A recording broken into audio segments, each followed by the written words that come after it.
Salad this morning. Very near to my home. Morning guys. Sorry, I didn't get there. Di ako makapunta ng cemetery. Masama pa karamdam ko. Sakit ulo ko tsaka may stiff neck. So, nandito na ako very near to my home. Kakain ako na breakfast.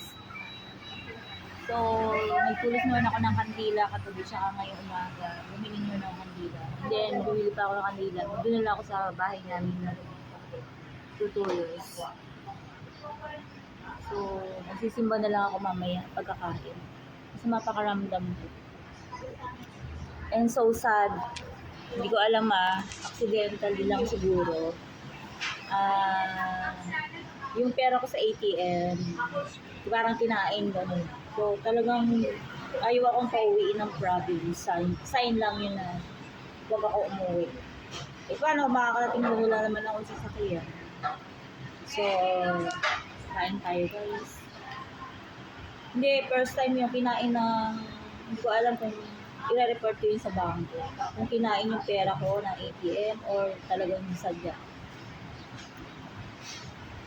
Hindi yun nawawala ng pera, ngayon lang.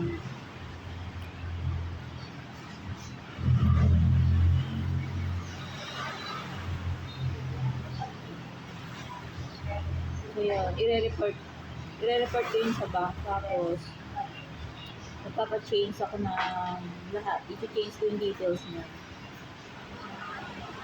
Para may maharang na talagang wag ako umuwi, di ba? So, pag-prepare ko na lang ng late mag-work. Pwede naman ako umuwi dun anytime.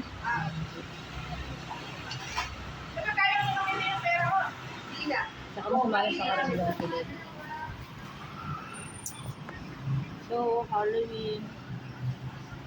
Wala kaming duty ngayon sa cemetery dun sa Eternal Garden. Meron sana kaming booth today. And birthday pala ng aming branch head ngayon. Happy birthday, BN.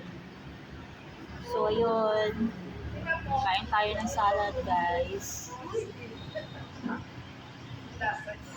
Pumunta ako dito, bibili lang ako ng gamot. Sana uuwi sana ako.